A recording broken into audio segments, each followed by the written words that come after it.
Йоу тем, кто сверху, кто видит все и все знает. Спасибо тем, кто рядом, кто все понимает и прощает. Еще есть те, кто ничего не понимает, им спасибо, что не мешают.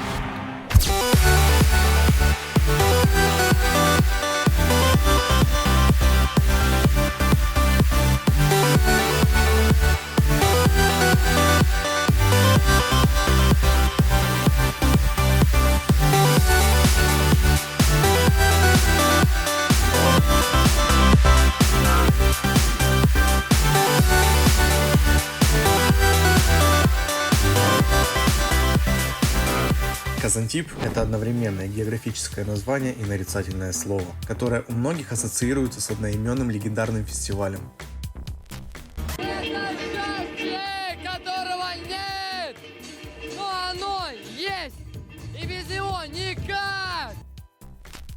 Фестиваль Казантип, который стал одним из самых знаковых мероприятий в мире электронной музыки, был основан в 1998 году. С момента своего зарождения он прошел через множество трансформаций, отражая как изменения в музыкальных трендах, так и социально-политическую ситуацию в стране. Он стал не просто музыкальным событием, но целым культурным явлением, которое сформировало уникальную атмосферу свободы, самовыражения и креативности. Автор, руководитель и идейный вдохновитель проекта Никита Маршунок. Фестиваль неоднократно обвинялся в пропаганде нездорового образа жизни и вредных привычек, получал название «Наркофестиваль с философией разврата» и вызывал возмущение общественности. Во время проведения фестивалей на территории неоднократно фиксировалось распространение наркотических веществ и другие преступления.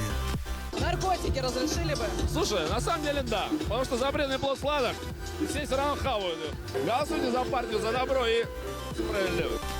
Первоначально Казантип начинался как небольшая тусовка, собравшаяся вокруг идеи свободного самовыражения и погружения в мир электронной музыки. В первые годы существования фестиваль проходил в формате свободной креативной зоны, что позволяло участникам не только наслаждаться музыкой, но и принимать участие в различных арт-акциях, выставках и мастер-классах. К 2000-м Казантип уже стал популярным событием, и помимо местного контингента на него стали съезжаться любители музыки со всего мира. Этот рост популярности стал возможен благодаря уникальной атмосфере и широкому спектру музыкальных жанров, представленных на фестивале.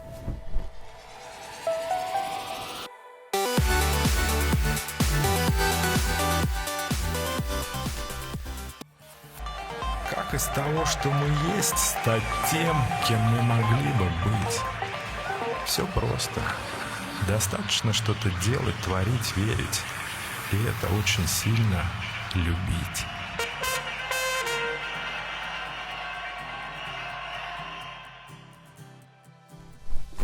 Главная идея Казантипа основывается на концепции ритма жизни. Это не просто музыкальный фестиваль, это пространство свободы, где каждый может выразить себя. Фестиваль предлагал участникам не только развлечения, но и культурное обогащение. Здесь также проходили лекции на тему искусства, философии, психологии и многих других областей, что создавало уникальную мультикультурную среду.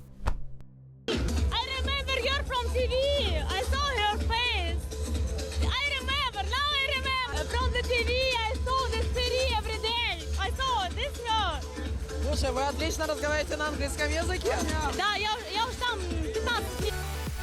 Философия Казантипа также включала элементы творческой революции. Участники могли свободно создавать, экспериментировать и делиться своими мыслями и идеями. Это давало возможность многим молодым артистам продемонстрировать свой талант широкой аудитории, включая диджеев, музыкантов и художников. Фестиваль стал основой для формирования субкультуры вокруг электронной музыки на постсоветском пространстве. Там формировалось разнообразное сообщество людей, объединенных общей страстью к музыке и искусству. Это не просто тусовка. За время проведения фестиваля образовалось целое сообщество, где участники стали друг для друга близкими друзьями, хотя имели возможность увидеться только раз в год. Вы откуда? Мы из Питера. Мы хотели бы сказать то, что мы сегодня немножко не в нормальном состоянии, Ну, это как обычно. адекватное состояние, но хочется иногда плавать в песочке, Сосать носочки. и летать с хуйменом. Да, я. Хуйзмен, угадай, полетели. Арт-программа Казантипа также занимала особое место в общей картине фестиваля. Участники могли встретить уличных художников, граффити-мастеров, театральные коллективы и танцевальные группы. Арт-объекты, установленные на территории фестиваля, создавали уникальную атмосферу и вдохновляли участников на взаимодействие с окружающим пространством. Со временем фестиваль стал платформой для новых идей и экспериментов в искусстве, давая возможность артистам показать свои работы вживую, а также взаимодействовать с посетителями. Это и создавало ощущение единства и взаимопонимания между исполнителями и аудиторией.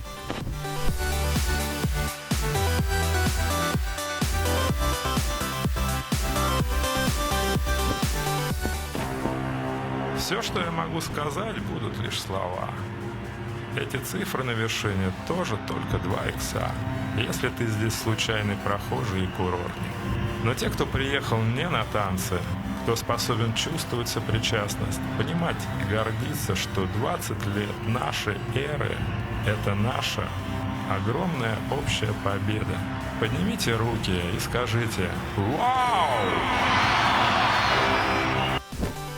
Первая тусовка, ставшая прародителем Казантипа, была организована под названием «Реактор» и проходила на территории Крымской АЭС, возле мыса Казантип на Азовском море. В 1998 и 1999 годах фестиваль проводился на том же месте, уже под постепенно получающим популярность названием. Вход тогда был бесплатным, а главным лозунгом Казантипа была вывеска «Фестиваль моря, солнца, музыки и секса». Бурный анонс мероприятия во всех популярных СМИ поспособствовал расширению масштабов последующих фестивалей. В 2000 году фестиваль стал коммерческим, и для входа на территорию требовалась виза, так назывались билеты. Все декорации после прошедших фестивалей были уничтожены, и организаторам пришлось искать новое место для проведения мероприятия. Таким местом стало село Веселое, недалеко от Судака. В связи с монетизацией проекта его название необходимо было брендировать, но по причине смены локации использовать прежнее название было уже нельзя. Однако Никита Маршунок нашел выход из этой ситуации, прописав наименование фестиваля через латинскую букву Z. Таким образом, анаграмма Z укоренилась в наименовании фестиваля и прочих его атрибутах. Спонсором фестиваля стала американская компания Procter & Gamble, которая выбрала Казантип местом для продвижения своего шампуня Head & Shoulders, нацеленного на молодежную аудиторию, и выделила на проведение фестиваля $100 000. Для проведения фестиваля на побережье бухты была с нуля возведена одна большая сцена под навесом в виде космического корабля. В результате успешно проведенного фестиваля Никита Маршунок от правительства Крыма получил государственную награду за популяризацию Крыма как центра международного молодежного туризма. Вместе с тем мероприятие подверглось критике как со стороны посетителей, так и со стороны властей и прессы. Из-за неудачной географической локации мероприятия фестиваль оказался в зоне постоянного перемещения воздушных течений, сопровождавшихся большими массами пыли, по причине чего страдало оборудование, а посетители иногда вынуждены были ходить в масках. Кроме того, по причине большого количества нетрадиционной для Казантипа аудитории с низким социальным статусом и деструктивным поведением. Потому что мы же необразованные люди. А вы можете передать привет для нашей программы, которая называется «Музыкальный инстинкт»? Ну что, как мы возьмем, крикнем или нет? Или просто так, привет? Да вообще всем привет!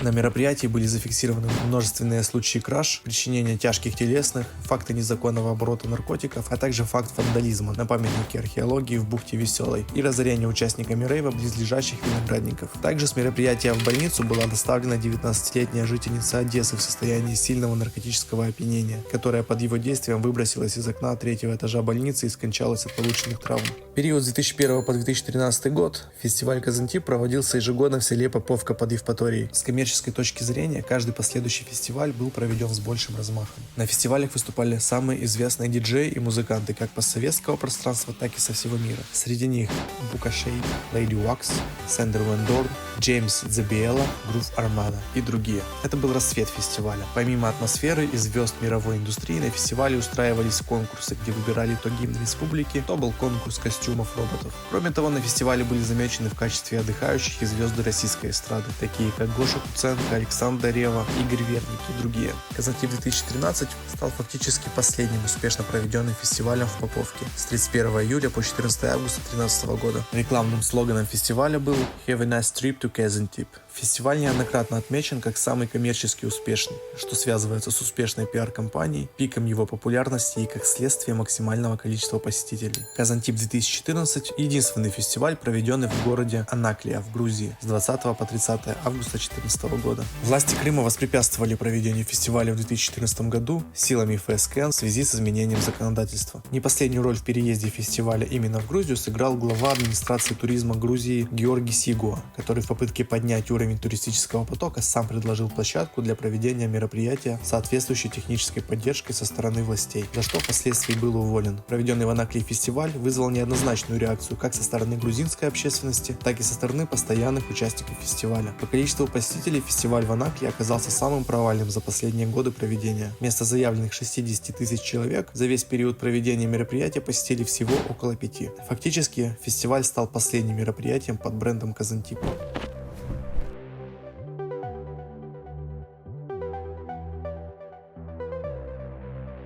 После опыта проведения Казантипа в Грузии, руководство проекта в поисках новой площадки для проведения фестиваля остановило свой выбор на острове Кохпоос в Камбодже. Однако за 2 недели до начала мероприятия местные власти ответили организаторам отказом в разрешении проведения такого мероприятия. Весной 2015-го была предпринята попытка вернуть фестиваль в Крым и начата длительная процедура сбора разрешительных документов на проведение мероприятия. Также было принято решение, что фестиваль будет проходить под брендом Бифус, о чем было согласовано с местными властями. Однако прокурор опротестовал это решение и был вынесен запрет на проведение фестиваля Бифус с формулировкой «ввиду наличия неустраненных нарушений». Несмотря на то, что инфраструктура фестиваля была готова к проведению мероприятия, приглашены музыканты и проданы визы, в день официального открытия были заблокированы все входы на территорию фестиваля, которая помимо этого была также отключена от источников электро- и водоснабжения. Около 16 тысяч туристов, приехавших на фестиваль вопреки запрету, так и не дождались его открытия. А в марте 2016 года было заявлено об окончательном запрете на проведение на территории полуострова фестивалей пронаркотических молодежных субкультур. Население Поповки болезненно восприняло уход фестиваля, так как Казантип на протяжении нескольких лет являлся для них средством получения значительной коммерческой прибыли, включая сдачу жилья, организацию точек общепита и сопутствующей инфраструктуры. С 2017 по 2020 в период новогодних праздников на острове Фукуок во Вьетнаме проходил фестиваль под названием Episode, который в некоторых СМИ представили как преемника нашумевшего Казантипа.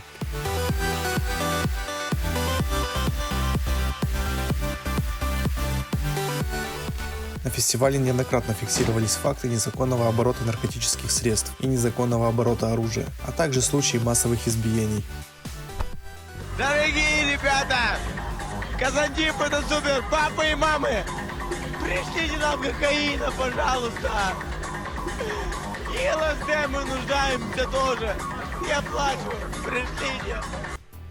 В 2003 году уже поднимался вопрос о запрете фестиваля из-за его влияния на распространение наркотиков. В 2010 и 2011 году на фестивале было зафиксировано порядка 40 случаев незаконного оборота наркотических средств. МВД неоднократно требовало приостановить деятельность фестиваля, поскольку проведение указанного мероприятия использовалось наркодилерами для организованного распространения тяжелых и синтетических наркотических средств, что содействовало совершению тяжких и особо тяжких преступлений.